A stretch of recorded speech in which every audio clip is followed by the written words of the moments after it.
The human fleet hung in the shadow of the moon, hidden from Council sensors by the ancient rock that had watched over Earth since the beginning of time.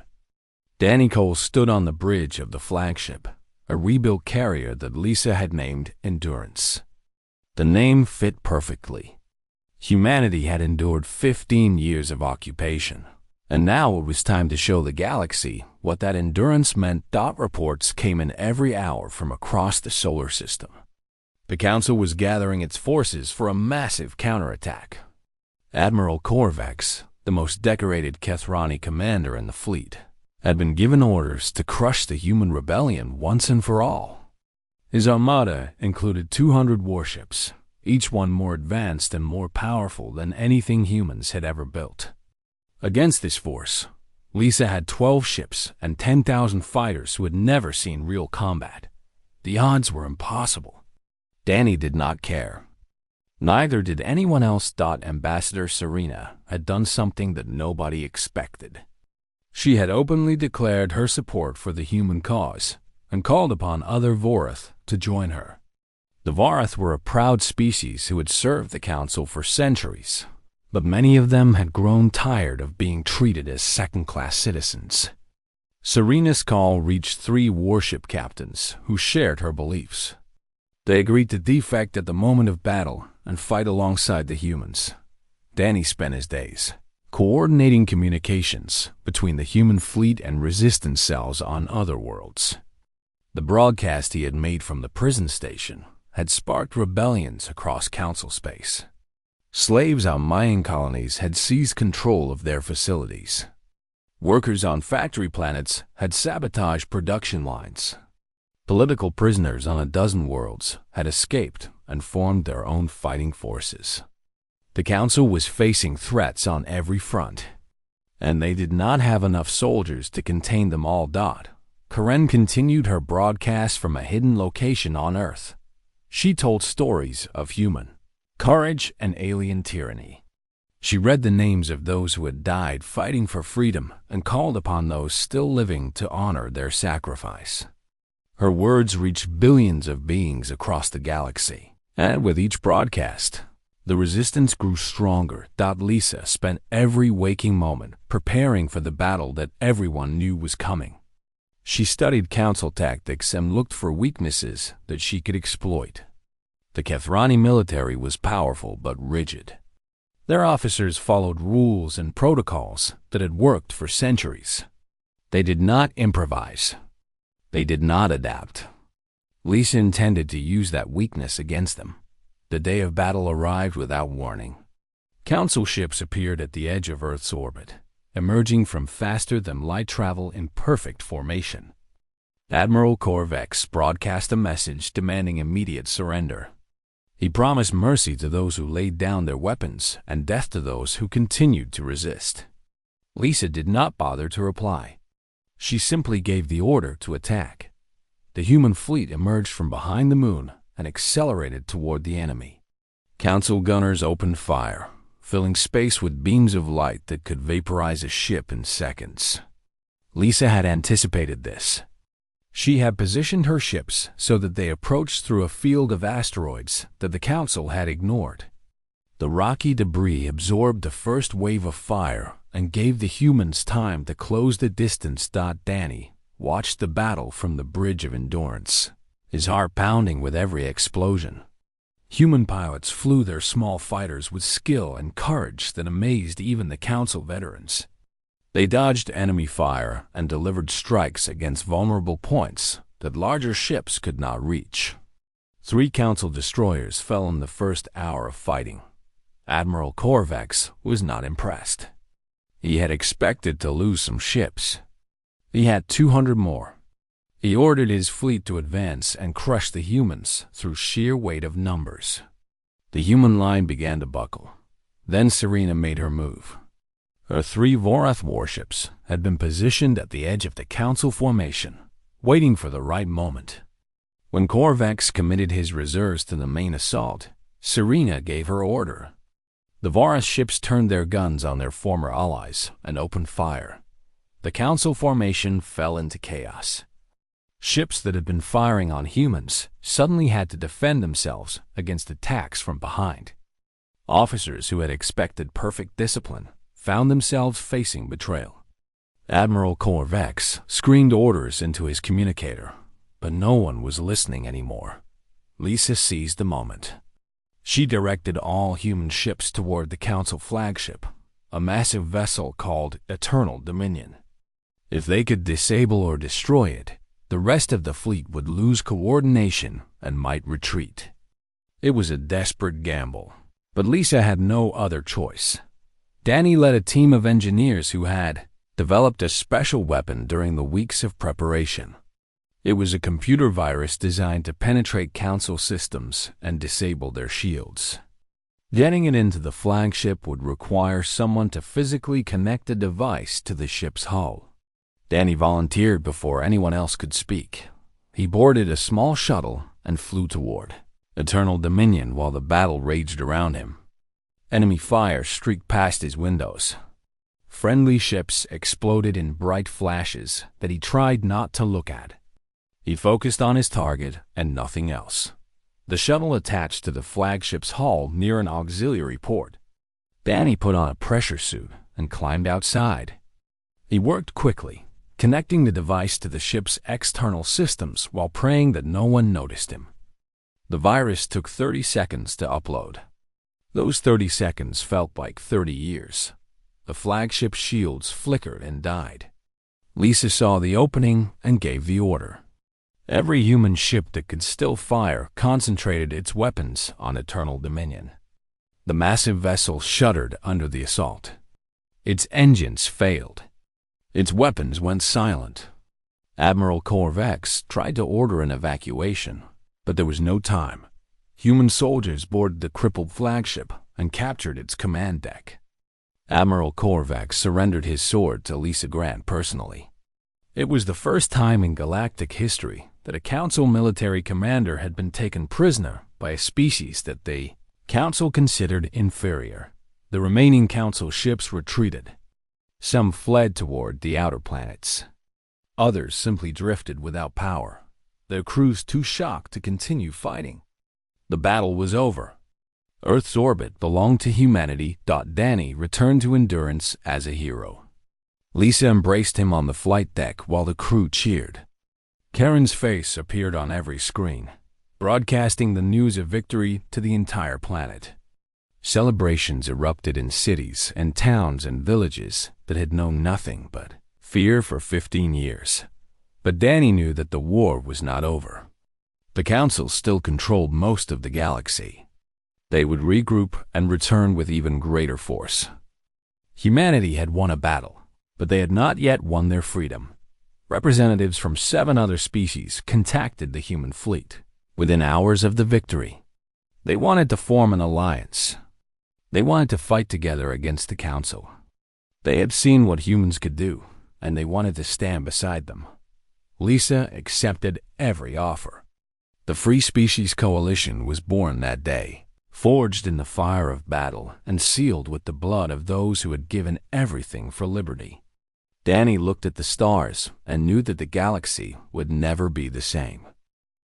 The prison station orbited Earth like a metal moon, always visible but forever out of reach.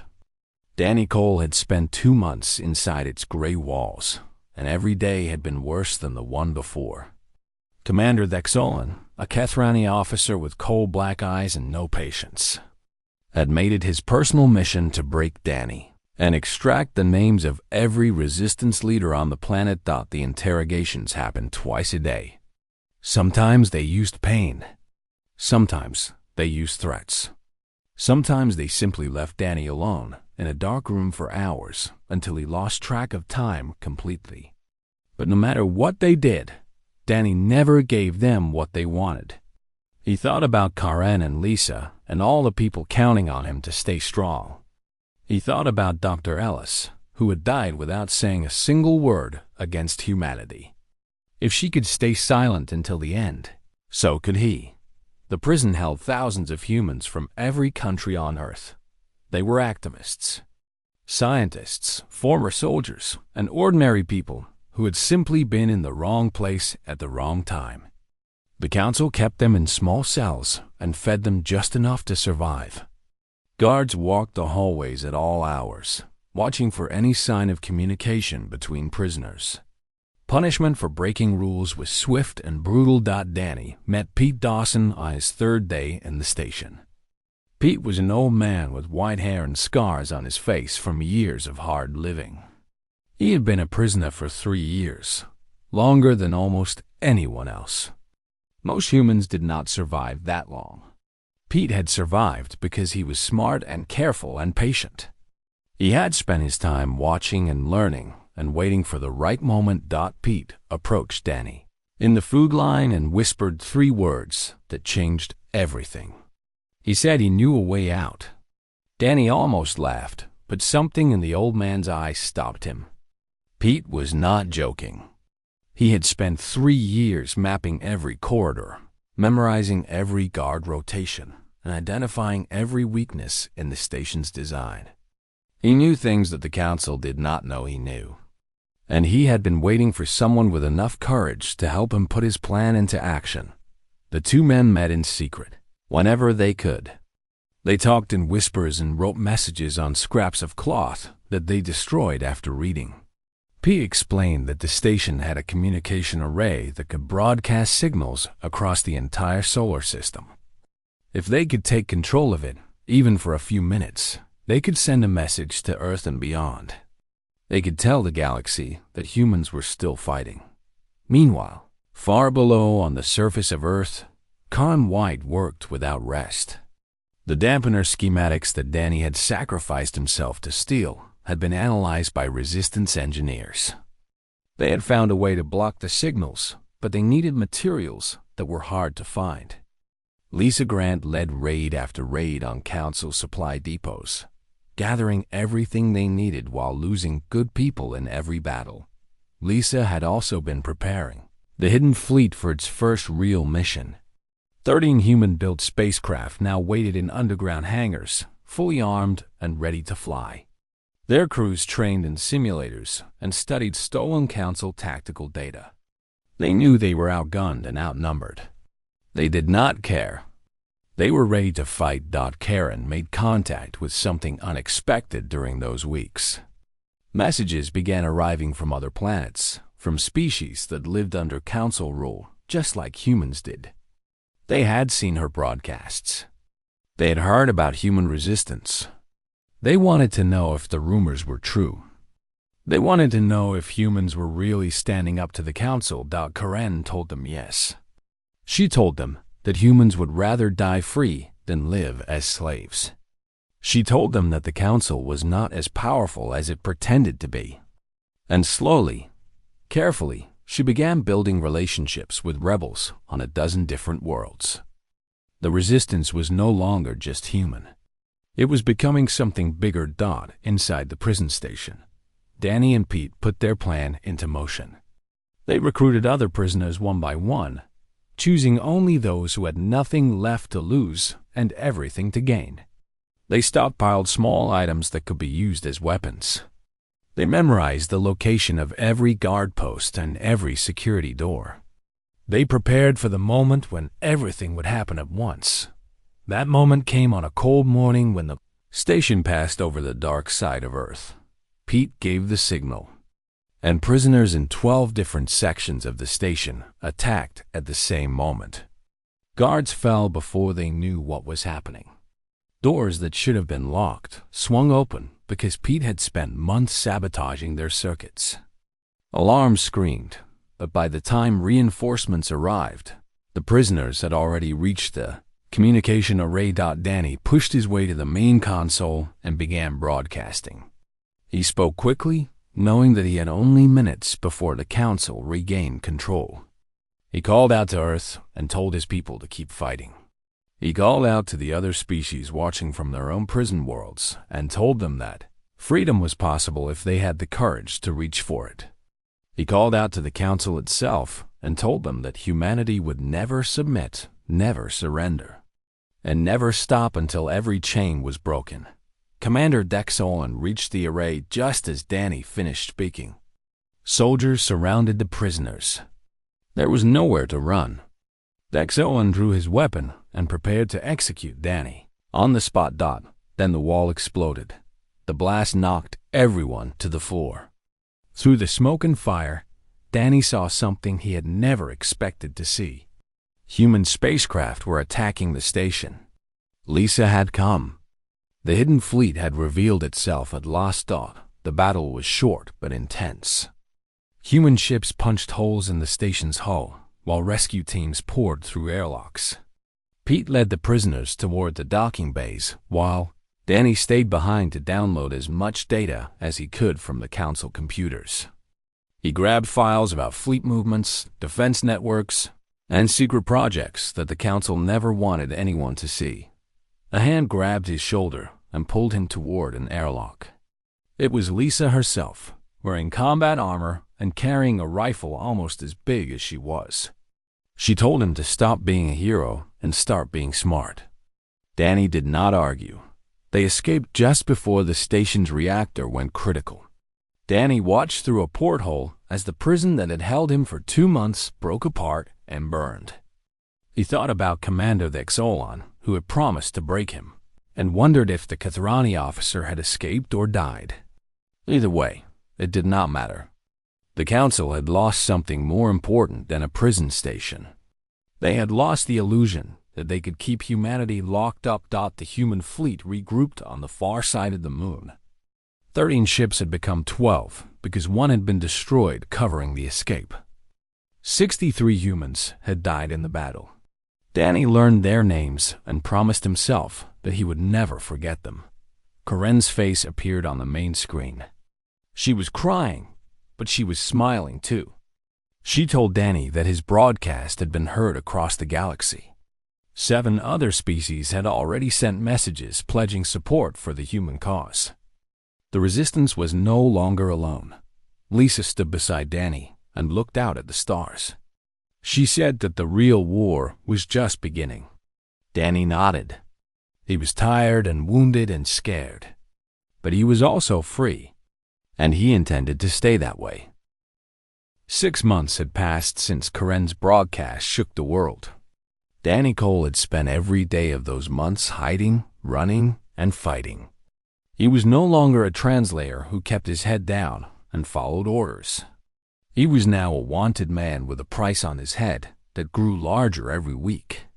The Council had put his face on screens across the planet and called him a terrorist. But in the tunnels beneath the ruined cities where humans gathered in secret, they called him something else.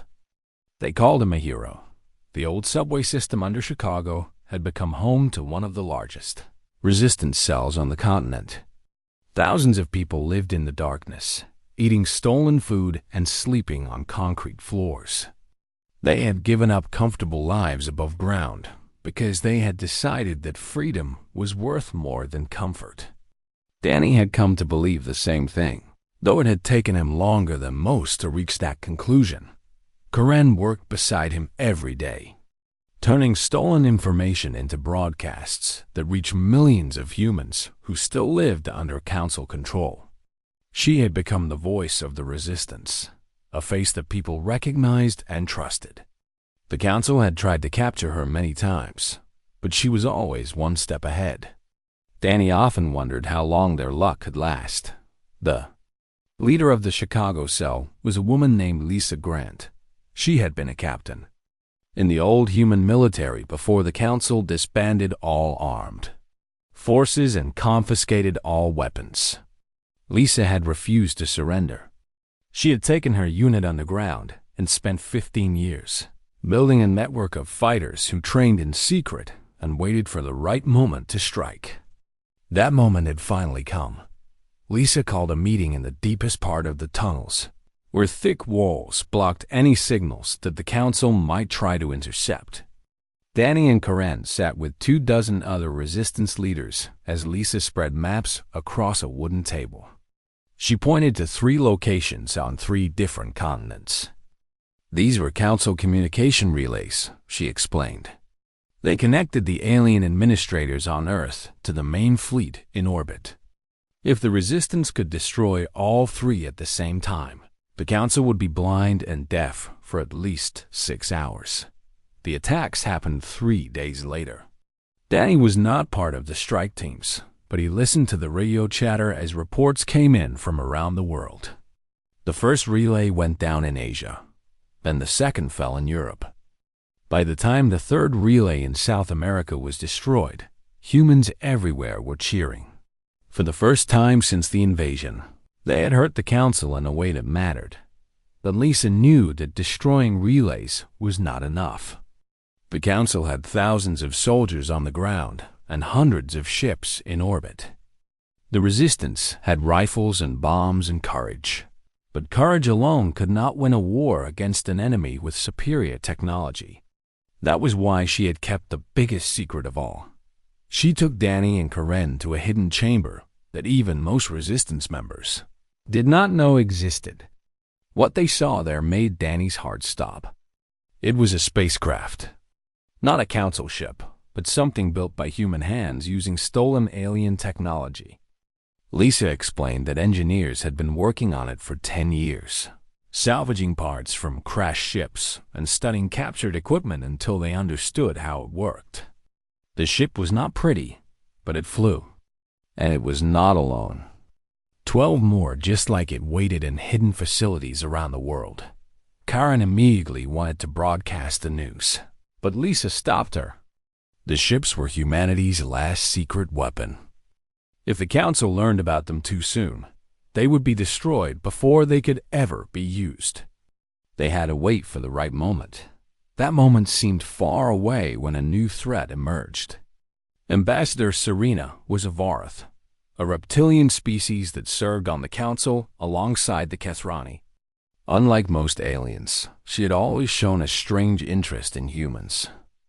She had asked questions about human culture and history that other Council members never cared about. Some humans thought she was just another enemy gathering intelligence. Others wondered if she might be something else. SY, our single quotes, Ina, made contact with the Resistance through channels that Danny still did not understand. She sent a warning that made his blood run cold. The Council had approved a new weapon called neural dampeners. These devices would be placed in major cities and activated all at once. They would send signals into human brains that destroyed the ability to feel anger or defiance. Humans would become docile, obedient, and unable to resist anything ever again. The dampeners would be ready in 2 weeks. If the Resistance did not stop them, the war would be over before it truly began. Lisa gave Danny a mission. He would infiltrate the Council data center in the old Capitol building and steal the dampener schematics. With those plans, Resistance engineers might find a way to block or destroy the devices. It was the most dangerous assignment Lisa had ever given anyone. Danny accepted without hesitation. Karen refused to let him go alone. They argued for an hour until Danny finally gave in. They would go together, just like they had done everything together since they were children. The infiltration went better than Danny expected. His old access codes still worked, probably because the Council did not believe any human would be foolish enough to return to a building they had escaped from once before. He and Karen moved through empty hallways and past sleeping guards until they reached the main data vault. Danny connected his device and began downloading everything he could find. The alarm started screaming. When they were 90% done, Danny told Karen to run while he finished the download. She refused at first, but he pushed her toward the exit and told her that the files were more important than his life. The Resistance needed those plans. Humanity needed them. She had to get them out no matter what happened to him. Karen ran. Danny watched her disappear around a corner, then turned to face the soldiers pouring into the room. He raised his hands and let them take him. The download was complete. The files were safe. That was all that mattered. They put him in chains and dragged him to a transport ship. Through the window, he watched Earth grow smaller as they carried him toward an orbital prison station. He thought about his mother, who had died 2 months ago when the council cut off her medicine anyway. He thought about Karen, who was probably already broadcasting the dampener plans to every resistance cell in the world. He thought about Lisa and her hidden fleet, and the war that was just beginning. The council believed they had won a victory by capturing him. They believed that breaking one man would break the entire resistance. They did not understand humans at all. Capturing Danny Cole would not end the revolution. It would only make humanity angrier. And an angry humanity was the most dangerous thing in the galaxy. Danny smiled as the prison station grew larger in the window. He was exactly where he needed to be. He just did not know it yet. Danny Cole stood at the window of the council administration building and watched the sunset over what used to be his city. 15 years had passed since the aliens arrived, and in that time, everything changed. The tall glass towers that humans once built with pride now displayed the golden banners of the Galactic Council. Ships that did not belong to Earth crossed the sky every hour, reminding everyone below who's really in charge. He turned away from the window when his tablet made a sound. Another decree had arrived from Overseer Voltherax, and it was his job to translate it into words that humans could understand. Danny had studied languages and engineering in college. He had dreamed of building spacecraft and exploring the stars.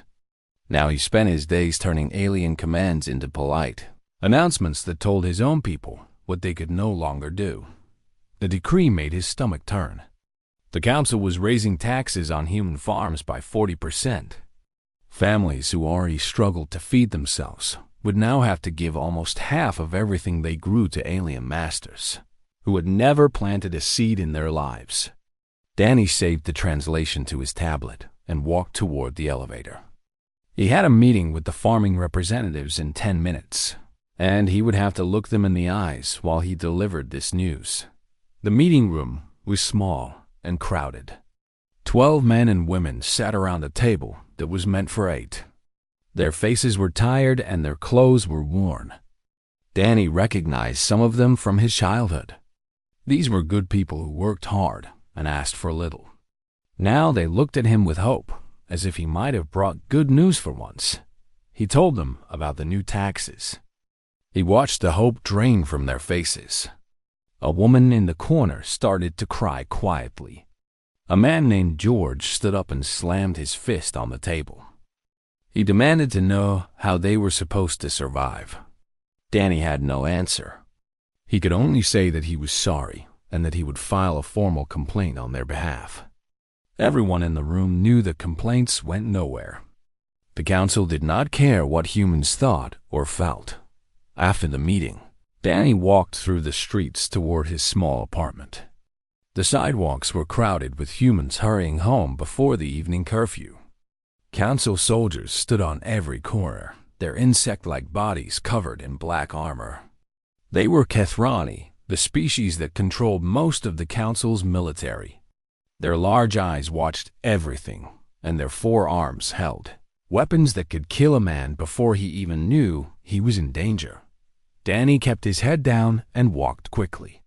He had learned long ago that it was best not to attract attention. He had seen what happened to people who spoke too loudly or moved too fast. The council called them dissidents. Humans called them brave. Either way, they usually disappeared. He was almost home when someone grabbed his arm and pulled him into a narrow alley. Danny's heart raced until he recognized the face in front of him. It was Karen White, his oldest friend. They had grown up on the same street and gone to the same schools. Karen had become a journalist before the invasion, and she had never stopped asking questions even when asking questions became dangerous. She looked around to make sure they were alone, then pulled out a small device and showed him what was on the screen. Danny read the words 3 times because he could not believe them. The council had been adding something to human food supplies for years. It was a chemical that slowly made people unable to have children. The alien rulers were trying to reduce the human population without anyone knowing. Danny felt sick. He pushed the device back toward Karen and told her that he did not want to be involved. He reminded her that his mother was old and needed council medicine to stay alive. If Danny caused trouble, they would cut off her supply and she would die within weeks. Karen understood, but she begged him to at least think about it. She said that someone had to do something. She said that humanity was dying slowly, and most people did not even know it. That night, Danny could not sleep. He lay in his bed and stared at the ceiling and thought about everything he had seen since the council arrived. He thought about his father, who had died in the early resistance and whose grave he was not allowed to visit.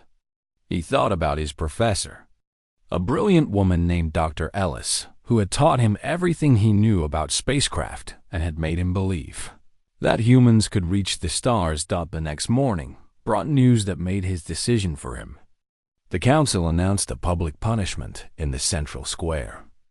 Danny went because attendance was required for all translation staff.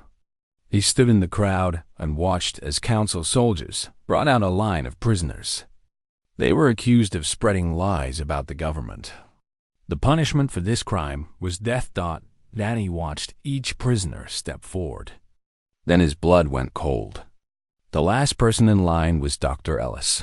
She was older now, her hair completely white, but he would know her face anywhere. She had been the one who believed in him when no one else did. She had been the one who told him that humans were meant for greatness. The soldiers killed her quickly. Danny stood frozen as her body fell. The crowd was silent. No one dared to cry or scream or protest. The soldiers scanned the faces in the crowd, looking for any sign of emotion that might mark someone as a sympathizer. Danny kept his face blank, even as something inside him broke apart and reformed into something harder. That evening, he went to the council data center where he worked and used his access codes to copy every classified communication he could find. He worked for 3 hours, his hands shaking, expecting soldiers to burst through the door at any moment. When he finished, he walked out of the building with the files hidden in his coat pocket. He found Karen at their meeting spot in the old subway tunnels. He gave her the files without saying a word. She looked at him for a long moment, then nodded. She understood what this meant. There was no going back now. 3 days later, Karen's broadcast reached every screen on the planet. She showed the evidence of the sterilization program. She showed the secret communications between council officials laughing about how easy it was to control humans. She showed footage of Dr. Ellis and the other prisoners and called them heroes who died for truth. The broadcast lasted only 12 minutes before the council shut it down. But 12 minutes was enough. In homes and factories and farms across the world, humans watched and listened and felt something they had not felt in 15 years. They felt angry. They felt awake. They felt ready. Danny stood in the tunnel with Karen as reports came in from everywhere. People were gathering. People were talking. People were refusing to go quietly into extinction. The council had tried to rule humanity through fear and control. They had almost succeeded. But they had forgotten one thing about humans.